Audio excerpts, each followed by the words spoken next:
Let's go. All right. It says Hangouts are live. Are we live? Let me refresh this page. It's not showing right here. Why is it not showing? There it goes. Maybe. Up. Nope. And I think we got it there, guys. What's happening, guys? Dave the Film Junkie here. Welcome to a live broadcast podcast. Looks like we've got 15 people watching right now. Going to do a little Justice League discussion. And I'm here with Siike Donnelly. Siike Donnelly has his own YouTube channel. Check it out. SIIKEDONNELLY, Gotham City Bricks. 3 episodes a week, reviews, streams, and vlogs. How's it going, Siike? I'm good, man. Thanks for having me. No problem. The reason why how me and Siike got together here is some of you guys know that he invited me. He was nice enough to invite me to the Justice League premiere, which I was late to. Didn't get in, but I saw him in the crowd rocking out some Green Lantern-ness. He had a mask on. He had the lantern. Look at that. He's got it right there. It's pretty awesome stuff. So he was very easy to spot. So I was out there standing on some steps, sad as can be, because I couldn't get in. But I still got some good shots. How'd you enjoy yourself at the premiere? I loved it, man. And honestly, you got to see it at Warner Brothers. Like, how cool is that? That was really cool. Yeah, it was. I mean, it's just a story of my life right there. I mean, you gave me the invite, then like a day and a half later, I get hit up by Warner Brothers, and she invites me to that screening, and it was just like I can't skip it. I just can't. Right. It's my first little invite. You know, I was hoping to make some connection. Yeah, I talked to some people. I actually saw some people from Collider. They were there. No, some of the cool guys from Collider, like Christian Horloff. Yeah. Horloff, yeah. Yeah, I like him. He was there. Didn't say hi to him because they were all in a group together. I wasn't going to walk up and be like, hey, what's up, guys? I have a YouTube channel. I wasn't going to do that. So, you know, it was cool, though. But, yeah, it was interesting to actually go there, walk on the lot, and then go into that little tiny theater. I mean, it was tiny, but it was still nice, you know. Sure. And I got to watch it and then try to make my way over to you, and you were already in, and you look like you are having a good old time. Yeah, I'm really bad in crowds, so I was really nervous, but I had luckily I took some like Xanax to like, you know, calm me down, and the crowd wasn't so intense. And then I met 3 people in line, these 3 guys who were just big Superman fans. And then once we all got together, I was sitting there looking at my clock. I was like, David, like, he's gonna call any second. No way. And then as soon as they put the wristband on, like within a minute, you texted me. Oh man, I'm on my way, and I'm like, no. Yeah, it happens because I still had to make my way off the lot to the parking lot structure and then out of there and stuff. Yeah. When you saw me, I think I had just sat down like maybe 20 minutes before you had saw me. Oh, really? Yeah. I had to make my way down there, find parking over there, which was, of course, a bitch. And then I walked over to where everything was happening. And, I spotted you right away. At first, you said you were going to wear something cyborg, right? Yeah, I was going to dress as cyborg, but the hoodie, everything I had was like, I weighed like 100 more pounds. And it was hot for November. Like, it was. Yeah, it's still hot. Yeah, I know. It's 84 degrees, guys. We both live in California, and it's currently like 84, 85 degrees, and we just had Thanksgiving. It's crazy. It's nuts. So stupid. Ready for the cold weather, but So you went with it. I was actually gonna bring, because I wore a blazer because I was trying to look somewhat nice, and I had my Batman shirt underneath it, and I was actually gonna bring my cowl that I've used, the one that actually wraps around your head, and I walked out the door that morning and totally forgot it. So I was like, I was already headed to work, and it just hit me. I'm like, I forgot the mask. Ah, crap. But it's all right. You know, didn't make it anyways. But it looked like you're having you basically just saw did you get any autographs, any good pictures or anything? Yeah, actually, I can't. Well, yeah, I can't reach it. But I had Ezra Miller sign my Flash mask. Ah, that's awesome. And the Green Lantern battery is actually signed on this side by Henry Cavill. Nice. And then on this side by Ben Affleck. Wow. So you got both of them. There you go. And the only reason I didn't get Gal Gadot was because I was holding the Flash mask. I wanted all of them to sign the battery. Mm-hmm. But the mask I was holding in my hand, it fell and went under the bleachers. And I was like, no. So that's my luck. Like, I have Peter Parker luck. So I ran around, and I had to wait for security to give me clearance because they're like, if they see a guy under the bleachers, they'll blow you away. Yeah, it's okay. I think Gal Gadot's a little bit of a diva anyways, right? Just kidding. We love her. Well, that's cool. So you got those, and did you get some good pictures, some good video or anything? Yeah, I posted a video on my YouTube of just like a music video of with When the Levee Breaks by Led Zeppelin. And I just put all these great shots of all the actors. Cool. Yeah, I was up top on the balcony of all the stores and everything right next to it. So I was overlooking it, taking some shots, and then I was going, I tried to go around to where everybody else was on ground level, and it just wasn't having it. There's just, I'm not a super tall person, so there's just people just, of course, reaching their iPads and their phones. It's like craziness. Sure. I still don't get why people like bring iPads to like concerts and events like that. It's weird. Anyway, so I got a kind of good shot of Cavill, and then I was like, all right, I'm just gonna go back around, went back up top, took some more pictures, and then I thought, all right, I'm just gonna go. It seems the movie's gonna start soon because it was almost 7 o'clock, and I walked right over here, and that was where they were entering the building. I was like, okay. So I just stood right there, and I got a pretty good shots of everybody walking in. So that was cool. Everybody was screaming for everybody. Yeah. So I got some good shots. So the pressing question is, well, a couple questions here, Siike. How many times have you seen Justice League? Twice. Twice. I did see it after, because I was like, well, I saw it for free. I made a joke a while ago that because I'm not a big DC movie fan. Yeah. So I was like, all right, they owe me a movie. Like, I didn't like the other ones. They owe me one. Really? And then I was like, well, I guess they kind of gave me one. Okay. So I need to support this. So I went and paid to see it a second time. And I would have saw it a third time, but my friend canceled on me. Oh, what an ass. Anyways, I know. What? Okay, so basically you weren't too much of a fan of Man of Steel and Batman vs. Superman? No, not really. Okay. So it was just because you didn't like the tone of it or something like that? You didn't like the direction of it? I don't know. I think my expectations are really high because I love all of Snyder's other movies. Okay, like 300, Sucker Punch. Yeah, Dawn of the Dead was the first time I fell in love with him because that's my favorite zombie movie. I think that's when we all fell in love with him, yeah. Yeah, and that's my first zombie movie, or my favorite zombie movie. So when he was remaking, I was like, this guy better do it, or else I'm gonna be pissed. And he nailed it. Him and James Gunn nailed it. And then 300 was great. I actually kind of a little bit like Sucker Punch. I do too. Well, it's underrated, I think. I think a lot of people, it's not appreciated enough. And that was actually like his only original movie. Right. Everything else was either a remake or, adaptation of a comic book. Well, he also, I think he produced that CGI owl movie, right? Oh yeah. There was that. The Guardians. I didn't even see that one. I'm not that big of a Snyder fan to watch some owls fly around. So I'm sure it's all right. But and then of course there was Watchmen. Yeah. Did you like Watchmen? I love Watchmen. Yeah. It's very. I mean that became a cult classic pretty quickly, I guess. Ever since his director's cut. Seems like there's always a director's cut when it comes to him. Who knows if we're going to get one this time. But so you weren't too much a fan of Man of Steel and Batman vs. Superman. Did you watch the Ultimate Cut of Batman vs. Superman? Yeah. Okay. So a friend at work let me borrow it. So okay. Did you feel that was a little better than the theatrical release? Well, yeah, it's better in the sense that it to me it explains more, obviously. I guess for that reason it's better. But for me, it was like 30 more minutes of something I didn't already like. Oh, okay. That makes sense. I don't hate that movie. My review, I was really down the middle. I was 50-50. Okay. So you're kind of partial. It's like you don't hate it, but you don't love it. Yeah, I'm not a hater on it. Okay. That's good. So when it came to Justice League, it basically just satisfied you to what you wanted, pretty much? No, not really. Okay. Okay. To me, Justice League's a bad movie, but I didn't walk out like, I guess, brokenhearted as personally, but I felt brokenhearted like you maybe for the actors involved, maybe even Snyder. Like I felt my heart went to them, and I didn't take anything personally leaving there.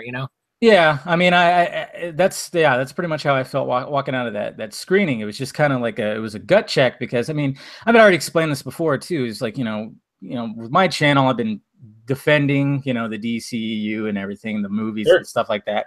That's mainly my core content's doing that. So walking out, like watching it and just seeing that, you could totally tell that they stripped it down.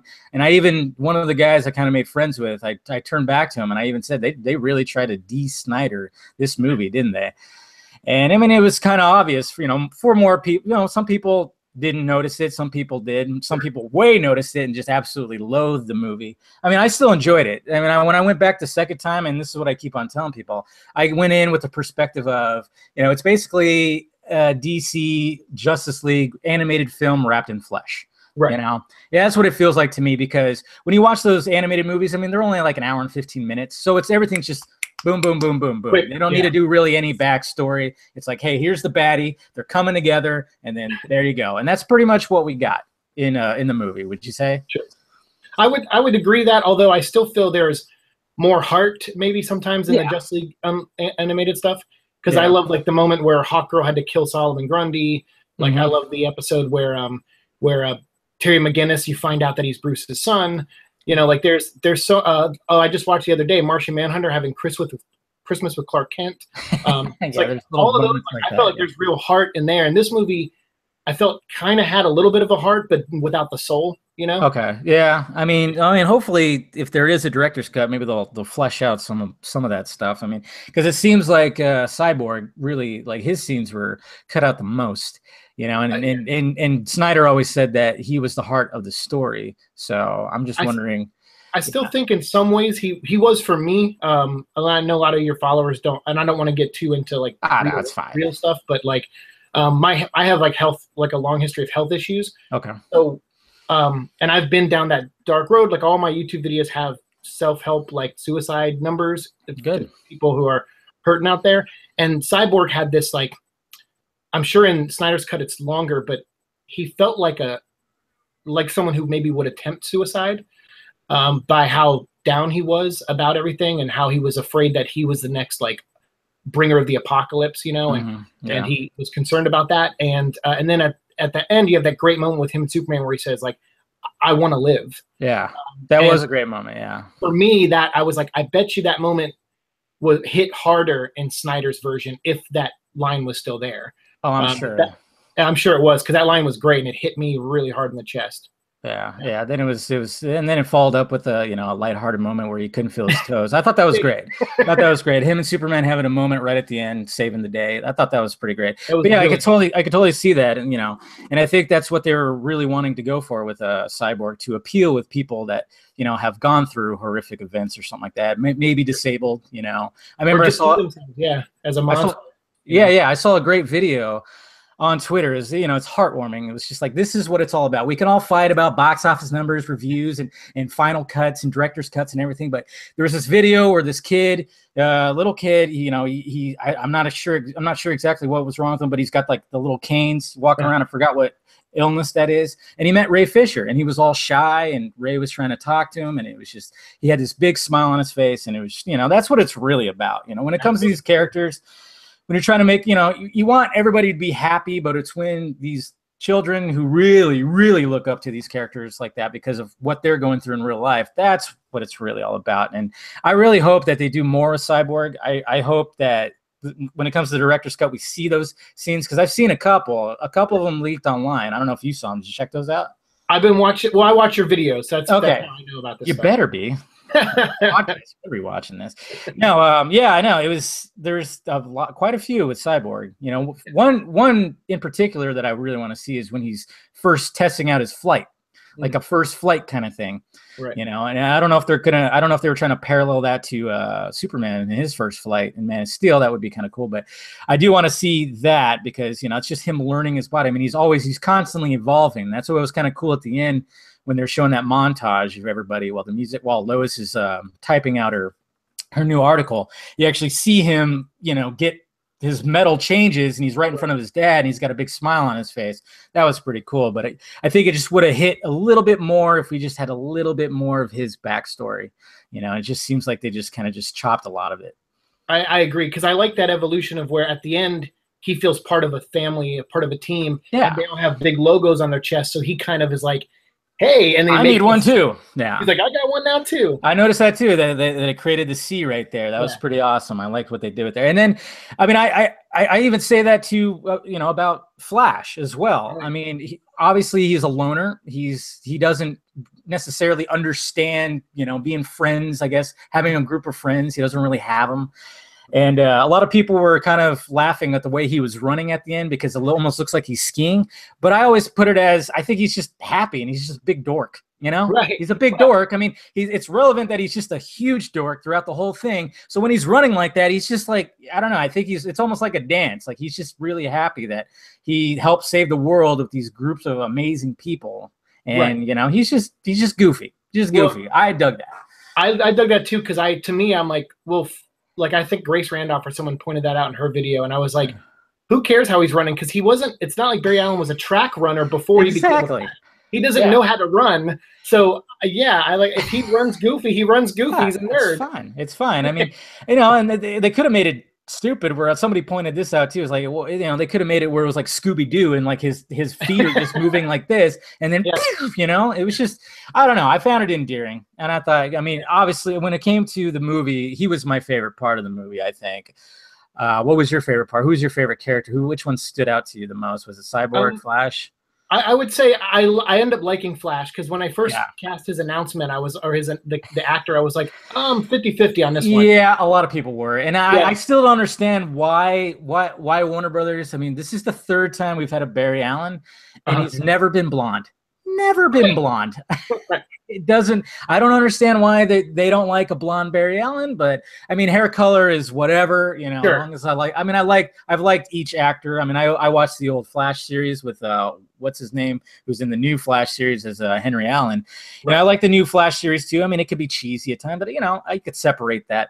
And then I Ezra Miller really did it for me. I thought he was us. He was that big dork that is with these people that are larger than life, and he's trying to keep calm as well as, give something to the team. So he stood out for me too, but I just don't get the blonde hair anyways. Yeah.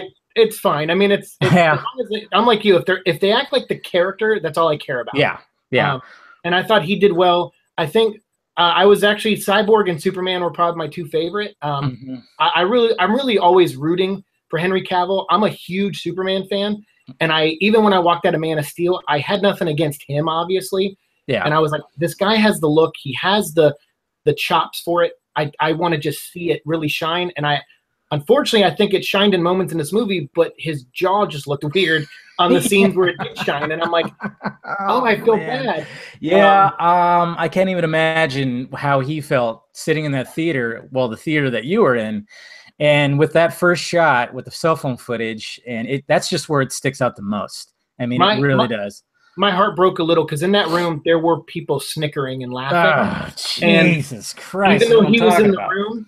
But I'll tell you this, that went away even for the later scenes when you see it. Okay, yeah. That went away and people were cheering. Yeah. And even when every actor's name came up in the credits in the opening scene with the song, every actor got a cheer from the audience. That's good. And I think the audience really went out of their way to make those actors feel like they did at least something right with the movie. Good. Yeah. I mean, I could just only imagine. I mean, that opening scene, who says that looks good? I mean, if you see that, you just kind of go, you know what, just remove it altogether. Like I said, in most other shots, it looks okay. I mean, close-up shots, you can notice it, but other shots, you really can't. And mainly because, when you're trying to do something like that, you have to go frame by frame and make sure everything's matching. So when it's like a still shot with like an actual, movie camera, it's a lot easier to do that. If it's a cell phone and it's jumping all over the place, not as easy. So that's my guess on why it's stuck out a little bit at the most in that footage. Right. Well, I'm not a filmmaker, obviously, but I would. My only thing was I was like, after seeing the movie two times now and ingesting it, I am a writer. I write like novels and comic books. So so I was like, why in that opening scene, why wasn't it like the kids coming up and going, like you see a disaster or something happening, like a fire or something, and Superman comes down and stands there, and then you have the kids coming up and like, Superman, what do you like most about Earth? And then the kid you see Superman turn and you don't see his face, and the camera drops, and they're like, you hear reaction, and then later in the movie you can have the rest of that scene, and maybe Superman after being brought back, because Cyborg, when he was brought back, he got metal parts added to him. What if Superman was Cyborg Superman for like 20 minutes of this movie. Ooh. And all they had to do was not even erase the mustache, but just put cybernetic parts on him. Yeah. And then cure him by the end of the movie, or something. But that way you don't have to do this. If you're going to CGI his face, do that. Yeah, I mean, my whole thing was, I could have, but, I mean, my whole thing was just like, I mean, the whole, mustache debacle, right? Paramount not wanting to have him shave, and even like Warner Brothers literally like went to them and said, "Hey, let us shave. We will do the visual effects to put it back on his face. We've already tested it. It looks good." And yeah, I can imagine it looking better than removing, because obviously with removing, you're removing something off someone's face. If you're adding something, a lot easier, especially with those sensor dots they put on there. And that's what I was trying to explain. I mean, anytime they do motion capture, like whether it be the Apes movies or when they de-age somebody, or in Rogue One when they brought back Tarkin, I mean, basically if you saw the behind the scenes footage, there's just a bunch of dots and like cameras right there. A lot easier to put something on somebody's face than take it off. Obviously, since we've seen right here. Yeah. But I just didn't think, like, I was like, Warner Brothers, just put a fake beard on his face, just add to it. Just have him, he was dead, let the hair just grow on him. I mean, he was dead for what, a couple months, a month? I don't know the time frame right after. But after you dye, hair and fingernails still grow. Yeah, exactly. So they could have just easily, I mean, to come out clean shaven and with his hair all nice, I mean, I thought that was kind of like, yeah, they could have just had that and just, problem solved pretty much. And then keep it to the end too. I mean, unless you wanted to actually remove it at the end where he's full-fledged Superman in the costume and everything. But yeah, it was just kind of like a mishap between two studios that's just fighting over a mustache. Well, I mean, if you've ever watched Entourage, like I was a big fan of that show, Entourage. I never got into it.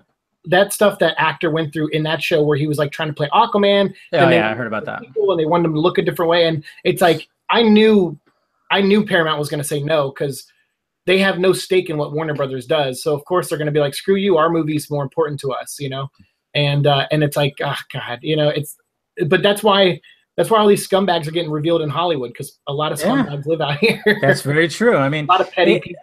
You got to wonder how they're probably laughing their asses off, man, watching. They're like, did you see it? Did you see the mustache? Oh my God. They probably, they were having a big old laugh about it. And then even the director of Mission Impossible 6, Christopher McQuarrie, he said that the reason why that they don't want to is because I guess the mustache is really relevant in the movie. So we're going to find out next year. And I'm like, okay, that mustache better become the villain of the movie. And it better self-destruct after 5 seconds after coming off his face or something, man. I don't know.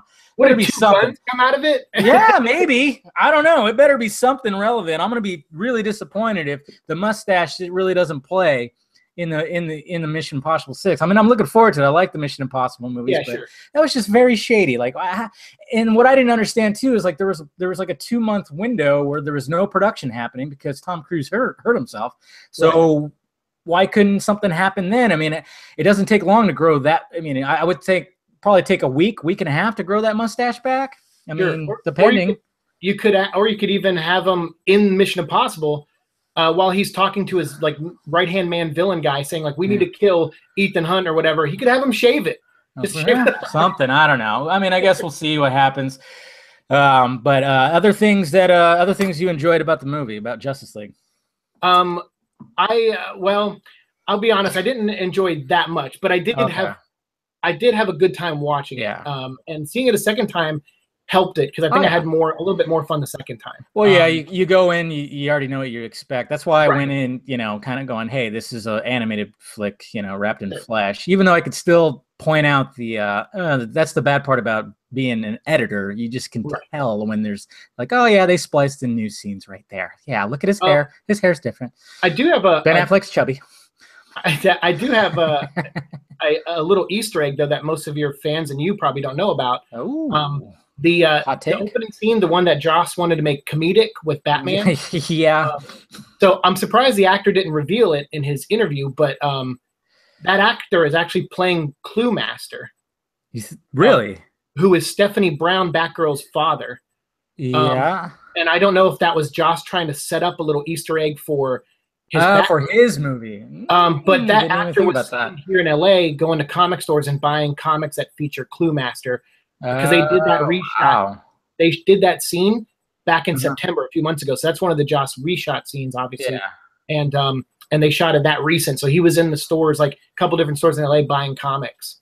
Oh, well, let's see. I wonder if he's going to return for Batgirl then, possibly. I don't know. That'd be interesting. Yeah, I wouldn't be surprised if he's researching that much. I don't think he'd be researching if it was for this little scene where he just gets used as bait. So yeah, you could maybe Joss, because apparently according to him too, he's Joss sent him like a bottle of his favorite champagne, saying like, hey, sometimes you don't win every battle, which is kind of funny too, because it's like, oh yeah, even Joss Whedon's scenes got cut up as well. So yeah, maybe Joss just told him like, hey, I'm gonna use you in my movie. You're gonna play Clue Master, and there you go. Right, start researching. Possible. But as far as what I liked about the movie, though, my favorite thing is the 5 or the 6 Justice League members. Yeah. I think all of them did their best. They were great, and the camaraderie and the chemistry between all of them was fantastic. I still didn't like some of the stupid little jokes in there, but and that's coming from a guy who likes jokes, but I don't like forced humor. Yeah, and I'm with you on that. Yeah, but this one was like the team itself. I would watch another 10 movies with those actors. Yeah, the chemistry between them all. I think everybody agrees with that. I think everybody would agree with that. That anytime you were hearing the reviews, people say like, yeah, it's flawed, it's a little messy, but the group is what really stands out.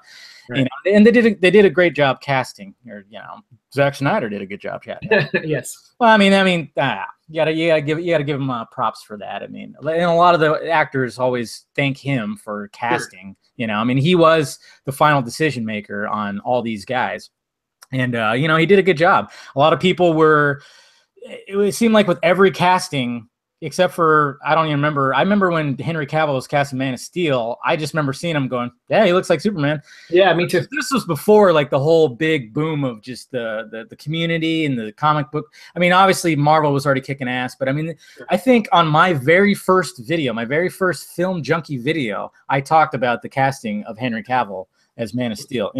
Pretty crazy. But I still remember when Affleck was cast, I wasn't too thrilled about it at first. Oh, I was. For some reason. Yeah. See, you could actually go back and watch my video. I was a little hesitant. I don't know why. I think it's just because I kind of stopped watching stuff with him, and I just wasn't sure. And I had my choices in my head, I guess. Funny enough, I wanted Joe Manganiello as Batman. Wow. I thought he would have been a pretty good Batman. I'm thankfully not, after seeing what he looks like as Deathstroke. Yes, absolutely perfect. I can't wait for that. But I wasn't too happy at first, and then as like time grew by, and I just was like watching stuff with him more, and then just looking at him like, yeah, he's got the chin, he's got the jawline, he's got the size, yeah. When it came to everybody else, I wasn't I wasn't that snap judgy at first. At first, I was like, yeah, I got to stop right at first going, hey, I don't know about this. I'm just gonna wait and just kind of let me hear what people say and let me watch some things with them first. And it's just basically you just got to wait and see what, until when you get in the movie theater, that's when you're going to find out if it works or not. And it worked with all these guys, even with a lot of people were not thrilled about Jason Momoa's Aquaman. Some diehard Aquaman fans weren't thrilled because they wanted the blonde hair, blue-eyed version. But it made sense. It just worked so well, because he's Hawaiian, and it just, he likes the outdoorsy stuff. So it just worked so well with him, I thought. I agree. Well, that's one of the reasons I like your show, is that for the most part, you're like, if you react in a way, it's always a passionate reaction. Oh yeah, for sure. Fan. Yeah. Because that's what I want when I watch YouTube videos. I want people who don't have that level of someone watching them going, well, don't say this and don't say that, and you really let it out there. And that's one of the things I like about it, though, because I'm like, hey, that's, even if I don't agree, I respect the passion. Exactly. And then other times I do like the fact that you're this very middle ground area, and you it's rough. On some, I know it's not easy, because that's one of the reasons I'm not on Facebook or Twitter anymore, is because I've been taking that approach for the past couple years, and people just crap on me from both ends, and I don't need to wake up every day and get harassed by people, Yeah. It takes a level of just. And I've said it before too, dealing with a troll is like it's like a comedian dealing with a heckler. You just make them look stupid. Sometimes they won't. I haven't had too too much problems with them, and I have trolls here and there, and I just make them look dumb, and then that's it. I've had one guy who literally, I don't really block people on Twitter. I'm just like, yeah, I don't think, unless they're just constantly going, then I'll block them. And this one guy would just not stop. He would not stop. He was calling me a fraud, saying this, that, and this. Oh, Jeff Johns said this, and you said that. And I'm going, what in the? He just would not stop. I mean, paragraphs. So finally, I did block him, and then he created a new name, a new Twitter handle that said Film Junkie in it, and then he continued on. Yeah, it was crazy. He hasn't said anything yet. I didn't re-block him. He just he came at me one more time, and then I haven't heard from him since. But yeah, I could see that. I mean, it can be a war zone, and it's been a war zone, especially in the past month. Jesus, it's weird too over movies. It's like, I love movies. And a good movie can change your life, but it still doesn't need this much toxic, on top of it. It doesn't, but there's always going to be those. You just got to not talk to those guys, not refer to those guys. I try to ignore all that.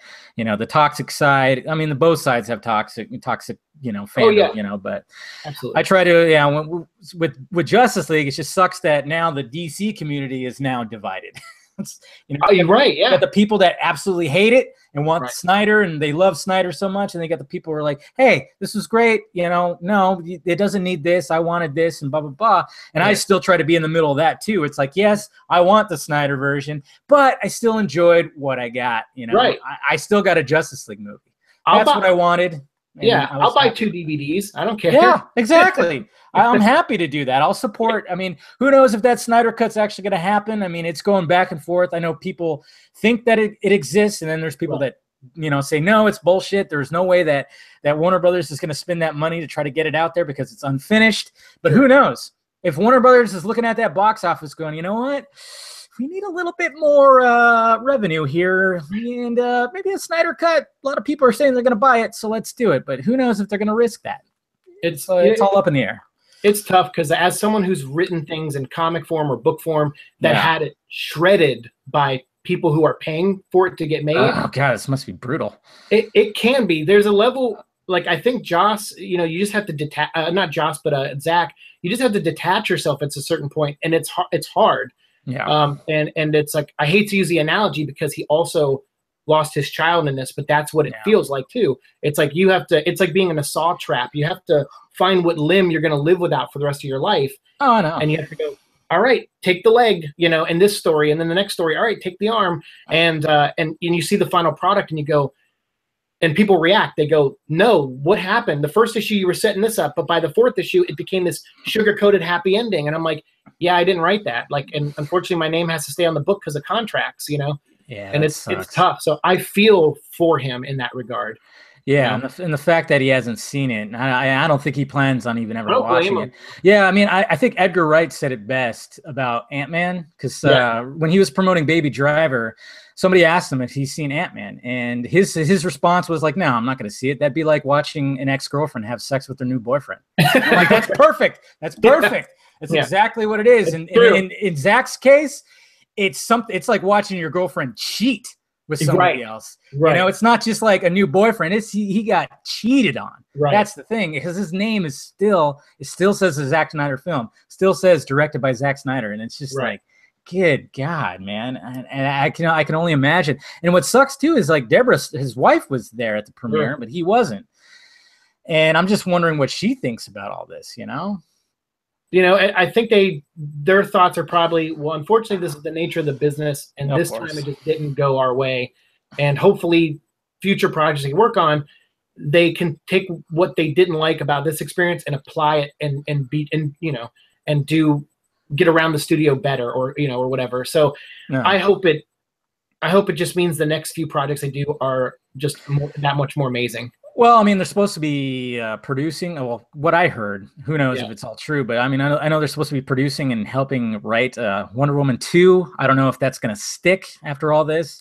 I hope they go and do their own thing after this. Yeah, well, I know he wants to step aside and do the Last Photograph, I think it's called. He's got a couple of his own personal projects that he wants to do, and I know it's based on a book called Last Photograph, and I think it's a World War II drama, I think, or one. I'm not sure exactly what time period, but it's about, it's a war film.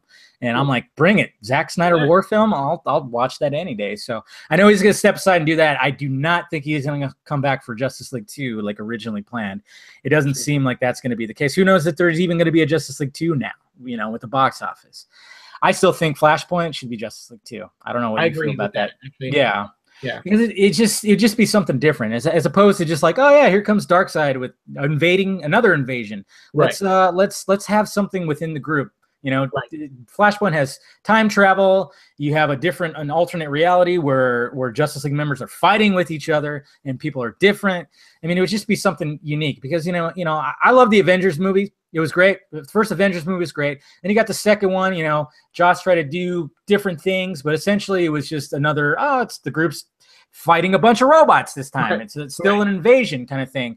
Right. It'd just be nice to have a team-up movie that did involve that. And Civil War was kind of like that. It was essentially a team-up movie, but they were fighting amongst themselves. So it was different. And there was a whole other thing that was happening too with with Bucky and everything. But I just think it would be a great idea. I don't know what they're going to do with that. I mean, I know that they want to get Flash's own movie because a lot of people said that he was the standout. He was people's favorite. So let's get him that movie. I don't know what's going on with the director. Ugh. Yeah, it's ridiculous, but we'll see what happens. But I just really think that Flashpoint should be essentially Justice League 2. Ben Affleck wouldn't have to work that much. It'd be like a week's worth, if that, and he would have that great scene at the end, I agree. I think Flashpoint should be Justice League 2, and then maybe the year before it, do the Flash movie, or do Brave and the Bold with Flash and Cyborg. There you go. Because since Cyborg's already established with Star Labs and stuff, it's like, that's so perfect. Yeah. Yeah. See, they need to hire you. They need to hire us. Jesus.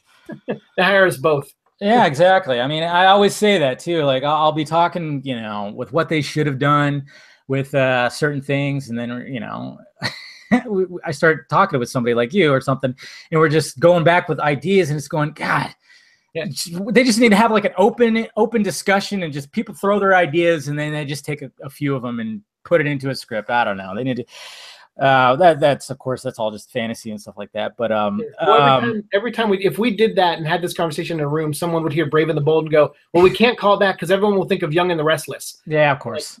Like a soap opera anymore that knows what that show is. Yeah, exactly. Is that even around anymore?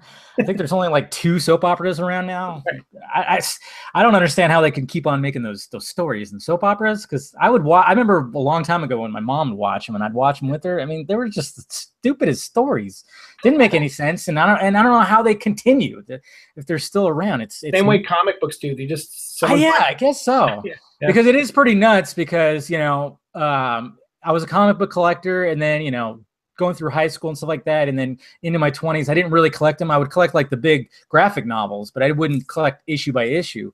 Sure. And then when Rebirth came out, that's when I started. All right, I'm going to get back into it. It's they're kind of redoing it, so let me just check it out. And I'm very surprised on how good these books are. They're excellent. They're excellent. Yeah. Green Lantern, the Batman books. I mean, that first Rebirth book was, I choked up. Oh yeah, I choked up with that Flash scene with Wally. Oh my God. That got me. That got me too. It's just like, oh man, I need to see this in a movie.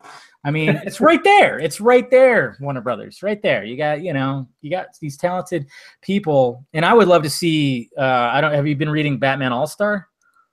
The Scott Snyder one. Yeah. I only read the first story with Two-Face because I'm a huge Two-Face fan. Yeah. See, how awesome was that? It was like a road trip movie with Two-Face and Batman. I mean, Jesus, with all these guys trying to kill them, essentially. I mean, it was so. I mean, talk about a Logan-style Batman right there. I always thought Batman. I actually pitched a Batman story once years ago where it was the movie Smoking Aces. Oh yeah. But with Batman, so it was like Deathstroke, Deadshot, the Mime, all these like really crazy like villains all trying to kill one guy, a mob boss that's turning state evidence on the others, and then Batman has to protect him for 24 hours. And I'm like, yeah, there's a movie right there. It takes place all in a hotel, the whole story. Oh man, you're scratching me where I itch here, Siike. But as far as Rebirth goes and stuff, like that's something I do on my channel, and I was actually going to give you a couple of these if you wanted to give them out on your channel. I buy extra DC comics every week. So today, like I bought a stack this morning. And they have digital codes in them, and I like to give them away to people on like my YouTube channel. Oh, sweet! So if you want, after this interview, I can send you a couple codes. Yeah. And you can figure out, you want to give them to some of your people in your videos, you can. Yeah, for sure, man. I appreciate that. I like to get the word. Some of these books don't sell well, and as someone who's written a book that didn't sell well and got overshadowed because I'm a new writer, I like to support these guys. So what would you write? What got published? Well, most of my stuff was indie stuff, so like I never got to work at any of the big companies, like with my name on a book, you know. But I did a book called Monomyth, which is where I made, instead of Lucifer, become like Lucifer and Saint Michael switch places. So Lucifer actually defends heaven, and Michael becomes the devil. Oh wow! And so it was like an alternate Earth story. That's cool. And I kind of got the idea from reading stuff like Flashpoint and Crisis on Infinite Earths. Yeah, switching of characters. Yeah, so and then I've written a novel called Rhino, which is like a crime novel and other things. So I try to get out there. Are you getting that published or self-published? Yeah, Rhino. Well, I self-published a lot of my stuff, and then I had a couple comic companies take some of my indie ideas. I used to work at Top Cow, which is owned by Image Comics. Okay. And they do like Witchblade and stuff like that. And then after that, right now I have a book called The King of Neverland, which is a sequel to Peter Pan, where Peter Pan kills Captain Hook, and then due to a curse becomes an adult, and he becomes the new leader of the pirates. And that's actually being talked to be made into a movie. Oh wow! So I'm working on that right now. I really like that. Yeah, I've done some writing myself. It's there was a while there where I was actually like really into it. It was a while ago, and I wrote actually 4 full-length scripts. Sweet. Yeah, that's not easy. It's not. But I don't know. I got the writing bug, and I was just doing that like crazy. As soon as I learned how to format a screenplay, I just was, I had some ideas and just went with them. I mean, one of them was just like a straight out comedy about 2 friends that just got dumped. And then the next one, it was kind of like an idea that I had that actually is like the only script that made it, because when I moved, the box got all wet and destroyed a bunch of crap. Yeah. And the one script that made it was my second one, and I'm actually trying to convert that into a novel. I thought that, but the thing that sucks about that is it's stuck in my old computer that broke down. Yeah. Awesome. So I gotta. If you ever retrieve it, I will happily give you, because I've edited for years. I'll give you editing notes for free. Oh yeah. I appreciate that. Yeah, I need to get that going. That was actually one of my goals of the year at the beginning of the year, was to finish that thing, and here we are at the end of November. Haven't retrieved it from my broken computer. Jesus. It's about 85% done too. I remember I got right to the ending climax, and I was like, all right, I need to like sit back and figure out how I'm gonna finish this thing. And I remember it was the funniest thing. It was probably like a few months ago. I was trying to go to sleep. My girlfriend at the time was staying over, and all of a sudden I just shot up. It just came to me. It just came to me, and I was like, holy shit. And then I just walked up. She's like, what are you doing? And I'm like, I just came up to the ending, the synopsis to the ending to the book. And I went and wrote it down, wrote it in my Google Keep, which I write all my notes in there. And yeah, I still haven't retrieved from that broken computer. I gotta take it somewhere, and they could just pull it from the hard drive or something, hopefully. Or I'll just rewrite the whole thing. I don't know. There you go. The thing about writing is, I always say, and maybe this just makes me feel better, and that's why I say it, is it'll be done when it's meant to be done. That's true. Yeah. You don't want to rush it. I've done that with videos, for other people, where I've just like try to get it done, like, and send it over to them. They go like, what the hell is this? This is not what we wanted. You made it too fancy. The transitions, what are you doing? Right. And I'm going, okay, yep, I went a little too crazy. And then I just kind of, redid it. Took my time and said, okay, something subtle right here. Okay, we don't need crazy effects to go on to the next little scene here. We don't need that. Just a nice little transition is perfect. Don't try to jazz it up. I don't need to be like Michael Bay and shit. Put an explosion here and a hot girl there. No, just make it simple. Yeah, sometimes it's like a wedding and there's robots going on in the background. Pretty much. I filmed my fair share of weddings. Yeah, and basically when I figured out one kind of formula, and I'm like, this works. This seems to work all the time, so I'm just going to use it like that. I haven't done a wedding in a long time because I got sick of doing it, but yeah. I used to. That's funny. I used to film weddings for Disney, actually. Wow. I lived. Don't be a one-upper here, Siike. Jeez. No, I'm not.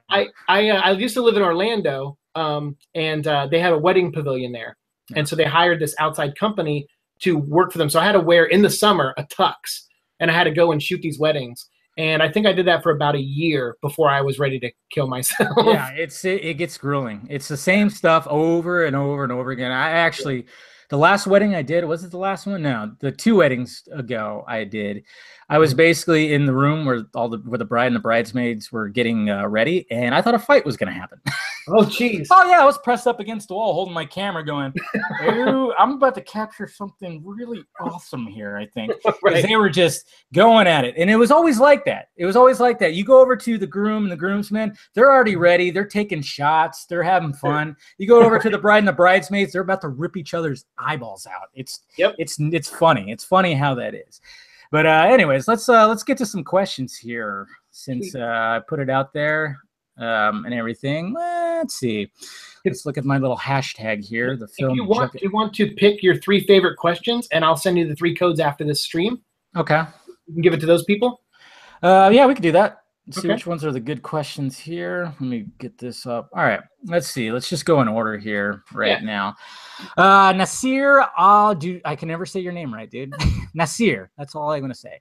Hey, Dave, who would you pick to be the villain in Matt Reeves' Batman movie? I'd go for Hugo Strange or the Court of Owls. Ooh. What do you think about that, Siike? A Batman villain I've always wanted to see is Clayface. Yeah. Yeah, I'm a huge fan of the idea of an actor and his, like, it's so relevant to today. An old actor and they're remaking his original movie with a new actor, and he's so jealous by that he puts his cream on his face and then it mutates him into Clayface. Yeah. No, that's such a sympathetic villain. It can be, yeah. Yeah, so I'd say Clayface. Okay, that's a good one. I mean, I still can't get over I want Deathstroke. I really do. Yeah. I mean, there's so many.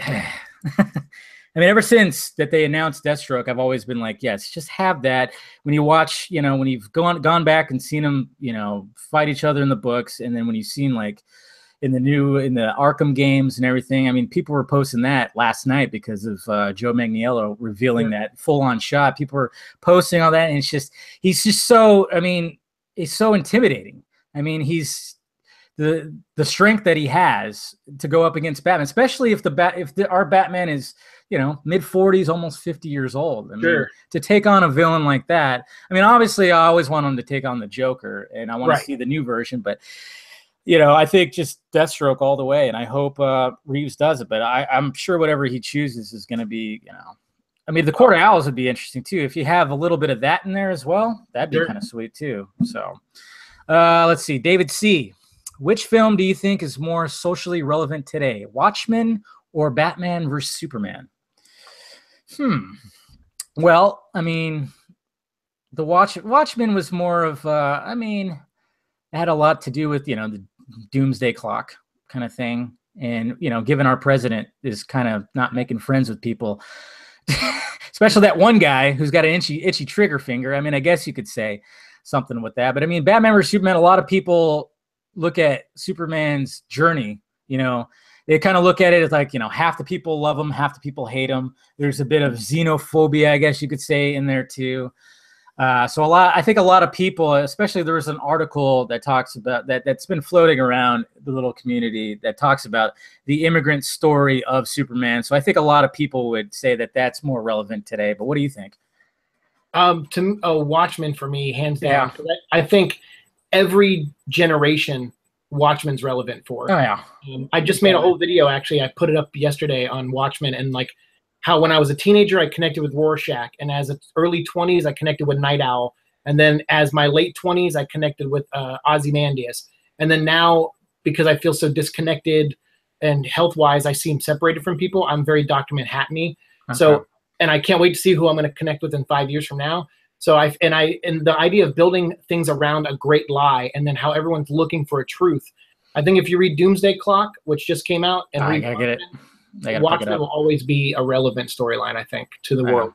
Yeah, I like it. Yeah, because multiple characters with like you said, what you pointed out right there. I see when I watched it. Yeah, I've seen Rorschach in myself, and I've seen Night Owl too. It's just because he's so, I don't know, something about Night Owl where I don't know, he's kind of like the glue. He wants everybody to be together. Right. And it's almost like how I am with what's going on. The middleman trying to just keep, hey guys, let's all be okay.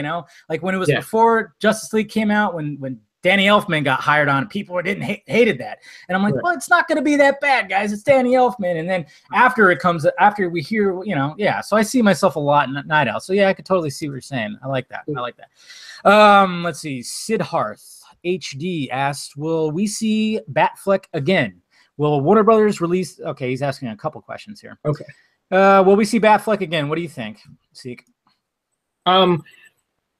I don't know, but I hope so. Yeah, I'm kind of with you on that one. Yeah, I understand why. Like the reason why I didn't freak out when Ben Affleck was cast, because I grew up a Kevin Smith fan, and he always, he always, one of the main reasons why I came around. He's like, oh, Jaws 5, Ben Affleck plays the shark. I always loved that story.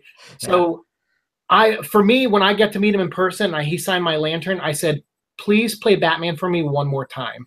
Nice. And he just like smiled, was like, here's your lantern, and I was like, so I hope so. I hope so. Yeah, and what I keep on saying is like, and I just can't see him not wanting to work with Matt Reeves, because essentially we could get one of the best Batman movies ever made. I mean, obviously the Nolan Batmans were great, but I'm just talking, it would just be a whole other level, I think, because I think Reeves would just putting his little spin on it after what he did with the Apes trilogy. I mean, to turn the Apes trilogy into what he turned it into. I mean, he didn't do the first one, but then he came on for the second one and blew minds, and then the third one blew even more minds. I mean, this is a Planet of the Apes movie. How is it that this is so good, And I really hope, and but I know with like everything that's going on behind the scenes with Warner Brothers, I could see that's one of the main reasons why he's walking away. Not so much that, and if he does walk away, a lot of people are going to complain like, oh, it's the blogger's fault for saying all the shit and this, and I'm like, no, it's completely going to be because Warner Brothers is the two movies that actually the three movies that he's been in have been, they've been messed with like crazy. They've been chopped up. Warner Brothers wasn't happy with them. And, he's had to sit there and take it. I mean, look at his face when those asshole interviewers are asking him about the negative reviews of Batman vs Superman, and you could see it on his face. This is a dream role for the guy. And, it's getting ripped apart. So I'm with you. I hope he does it at least one more time. Well, technically, I want him to do it 2 more times because I want him to do Flashpoint. But, I mean, Flashpoint would be easy. And it actually would be a good send-off, too. Sure. But I don't know. And I do want to see that Jeffrey Dean Morgan Batman. I don't know about you, but that'd be awesome. I'm a big, you can't see my arms, but I have all the Supernatural tattoos. Oh, do you? That's my favorite. That's right. He was in there, huh? Yeah, he was the dad. Yeah. That's right. Yeah. Never got into it, but I hear it's good.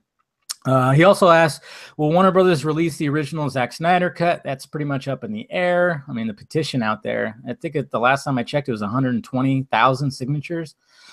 It's nuts. Yeah. I'll be honest. I know a lot of people say that those things don't help. Yeah. But I will point out the one case in recent history that it did was Young Justice Season 3. Oh, that's right. You're right. That show wouldn't have come back if it wasn't for petitions and fans screaming. What I say is like, maybe not. I mean, when I see those, I'm going, whatever, it's nothing. But the fact that it's gotten so many signatures, that's showing something right there. 120,000 plus. Right. That's Warner Brothers is seeing that. They do see that. But depending on whether they're actually going to finish up that cut and do the visual effects, I heard, it could cost them somewhere like $70 million to finish that cut. Who knows if they're going to want to do that with the box office results, it's really up to them. So maybe like 5-10 years from now, we'll get a 5th anniversary edition. Yeah, like the Donner cut that came out like 20 years later. Yeah, could happen, but it's just we want it now. Yeah, I know. We want it now. And then he goes, what's about the future of DC movies? Well, I mean, the future right now is Shazam, Aquaman, and Wonder Woman. Really, if you think about it, those are the only movies that are officially announced and have official dates and stuff. I love it how people. I remember, it seemed like Warner Brothers was announcing movie after movie after movie, and then I kept on telling people, I'm like, no, they're not announcing. It's just the news is basically what's happening is the news is that there are directors approaching projects in development. Doesn't mean it's going to get a release. A lot of people don't seem to realize that shit goes into production or into development all the time. It doesn't see the light of day. It just seems to me like, even though I guess, Warner Brothers is they say they're a director-driven studio if your name isn't Ayer or Snyder. But, a lot of these directors are coming in there going like, hey, I actually like Batgirl. Joss Whedon probably said that. Hey, I like, let me see what I could do with that. Or Gareth Evans saying, hey, let me see what I could do with Deathstroke. Right. And I think what they're doing is letting these guys, do something, and then they're deciding whether they're going to announce it or not. So, but at the future right now, like I said, I mean, we still got a whole year for Aquaman. That kills me. Yeah. So long. But obviously Wonder Woman is their cash cow. I mean, yeah, their cash cow. They're not gonna not make any more Wonder Woman movies. And then we'll see what happens with Shazam. I'm looking forward to it. I love Zach Levy and David F. Sandberg. He's a really good director. I mean, the fact that he made a third Annabelle movie and he made critics and me like it. The second Annabelle movie was not that good at all. First one was great because, the Conjuring movies, they were great because James Wan is a fantastic director. And he found David F. Sandberg and he did it. I don't know if you saw the third Annabelle. Did you see it? I have not. Yeah, okay. I've seen Conjuring 1 and 2 though. That's okay, yeah. But yeah, I mean, I was surprised. The first Annabelle movie was just not that great. And I was thinking, okay, there's no way that this one's going to be good either. And it really was. It really did its job. So I'm looking forward to seeing what Mr. Sandberg does with Shazam. It's going to be very interesting. It's going to be pretty lighthearted. And it's going to be, hopefully, I don't know if there's going to be some Superman in it. There might be. That'd be kind of cool if there is. Right. It's happened in the books, and Billy Batson. A lot of people think that Billy is the one that's taking that cell phone footage in the beginning of Justice League. I heard that rumor. Theory. Yeah, there's like a theory out there. And you know what? If Peter Parker can be that little kid in Iron Man 2, why not? Yeah. Right? Why not? Just go with it. Let's see. Cohen Van Vliet. God, these names, I swear, I'm so bad with names. What Batman villain would you like to see in the big screen? I think we already talked about that. Alex, he asked, with Matt Reeves on to direct the Batman, which we're getting repeats here. See, everybody's wanting to know about this Batman villains. All right, Alan Paxton. Oh, geez, I swear, Alan, you silly bastard. He's funny. What do you want to see Warner Brothers do not going forward with the slate of DC movies? What do you want them not to do, Siike? I'll be honest. I really hope they don't do Suicide Squad 2 with Black Adam. Yeah, that's dumb. I didn't like that either. I think what would be cool for Suicide Squad 2 is you have Amanda Waller. So this is the thing I want them to do. Okay. I would say Amanda Waller should keep trying to pitch her team to the government, and the government still being on the fence on them, and then have another guy come in and go, hey, I have a better idea. How about I design a robot that we completely control that could fight off like an alien invasion? And then you have them two kind of competing, and a robot turns out to be a Mazo. It steals all the powers of the Justice League, and the Suicide Squad have to destroy a Mazo to save the world. So they literally have to beat the Justice League in one robot. Hire this man, Warner Brothers. Jeez. Yeah, I know. They made a big mistake. Even on the first one, I didn't like Enchantress being the main baddie. They totally missed an opportunity because, I mean, they could have easily just had the Joker be the villain, and somehow he got the case that had Enchantress's heart in it, and right. The only way to get it back is he wanted to exchange it for Harley, right. So then essentially the squad would have to go get it from the Joker. And I think even Ayer knows that. He's even said it, that he messed up. He really wishes that he made the Joker the main villain. Mm-hmm. But yeah, I mean, and one thing too is, make it covert as well. Their missions are supposed to be covert. Right. Not just sending them into a big evacuated city, walking around. It needs to be covert. And some of the stuff that's been in the Rebirth books has been pretty. I mean, they've been taking on Zod. They took on Zod in the Rebirth books, and it was freaking crazy. In the first movie in Suicide Squad, when they went to the city, I remember it was the city Hawkman and Hawkgirl are from. Midway. And I was like, how cool would that have been? As much as I love Katana, they didn't really do anything with her. No. Change her out for Hawkgirl, and it's like, oh, the hero of this town can't stop this villain, and they have to team up with the bad guys to do this. Yeah, I don't know. Hire this man, Warner Brothers. Telling you, you got the ideas here. He also asked, favorite drink when relaxing with a good movie. I'm always good for Captain Morgan. Neat. Jameson, maybe. Are you much of a drinker, Siike? No, because of my health, I can't really drink. But I drink Pepsi. Pepsi's my there tea. You go. Hey, that's a drink. You know, It didn't have to be alcoholic. It's just Paxton. I think he's Irish, so he's a big drinker. I'm Irish too, so it breaks my heart. Oh wow, that does suck. Jeez, you have it in you, but you can't do it. I can't. Okay. He also asked, "How do you eat your steak?" Oh, rare. Yeah, you're a rare guy. You like it bloody? Yeah, I like it medium rare. You know, I don't like it full on bloody. If they prepare a prime rib, usually, a medium rare is pretty damn good. It's got a good amount of blood to it. What does Dave smell like? How dare you, sir? Okay, I'm sure I don't know if I smell as good as Superman. I don't know. Apparently he smelled good after coming back from the dead, according to Lois. I don't know. Most anticipated movie of 2018. Ooh, didn't even think about this. I got to start thinking about my anticipated movies for next year. What about what do you got so far? I don't even know what comes out next year. I know. I'm trying. I can't even think about it either. I'm like, obviously Aquaman. Super Troopers 2. Oh yeah, that's true. Super Troopers 2. Finally. How many years? Jeez, they've been filming that thing forever too. Because I used to listen to those guys' podcasts. The Steve Lemmy and Heffernan.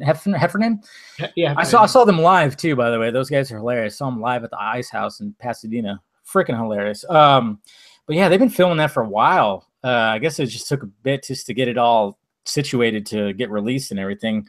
They had a small budget too, but yeah, there's that. Aquaman, obviously. Solo. Kind of looking forward to see what they do with the young Han Solo movie. I don't know. Oh, not me. Not you.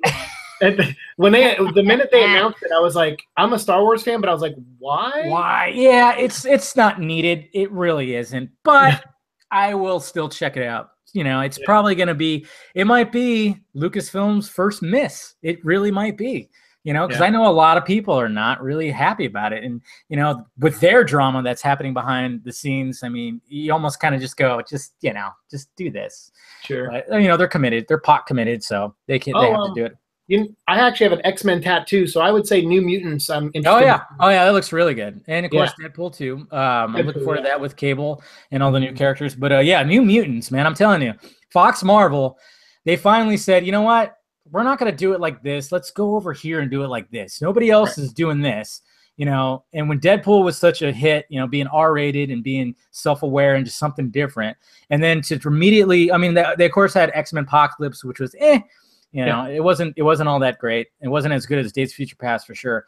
Sure. Yeah, and then to do Logan, to show us an R-rated Wolverine when he's old and about ready to die, and an old Professor X and everything. That was a risk, and it paid off big time. Huge payoff.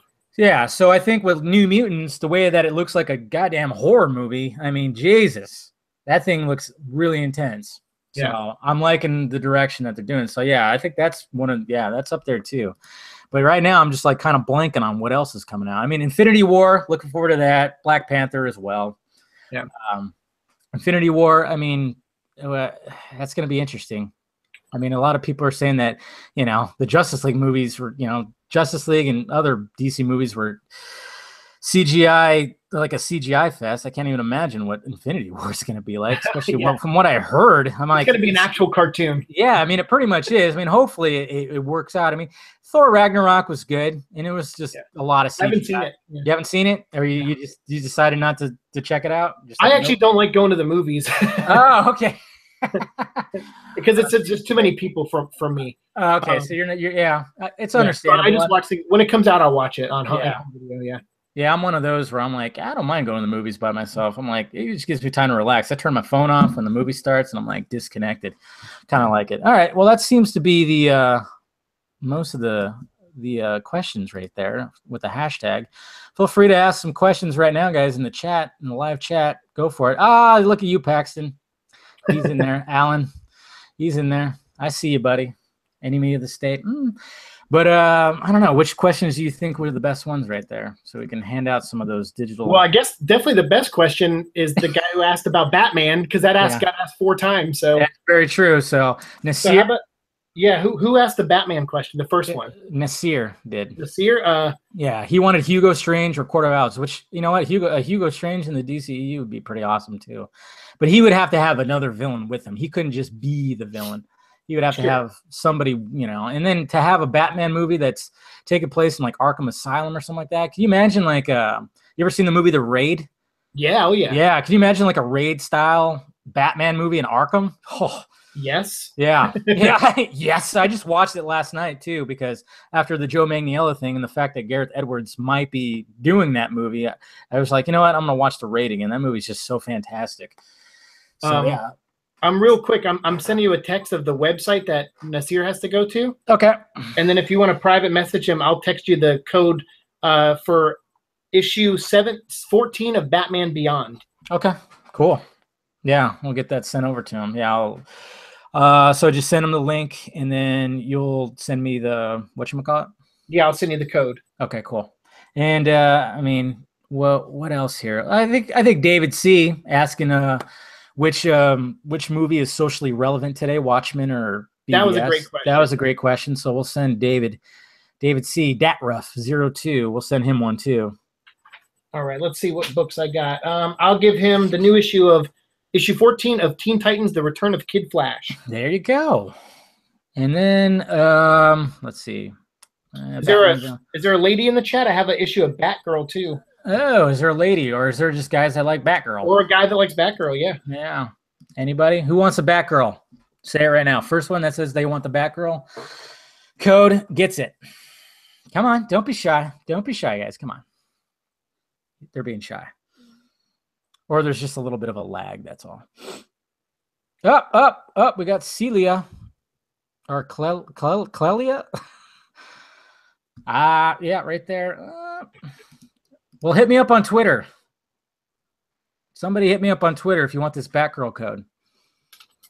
There you go. And if it helps, since some of you guys won't admit you like Barbara Gordon. I love Barbara. It's called Summer of Lies, and it actually has it's a story with her and Nightwing. Okay.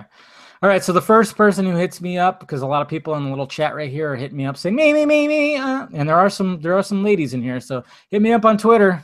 The first one will get it.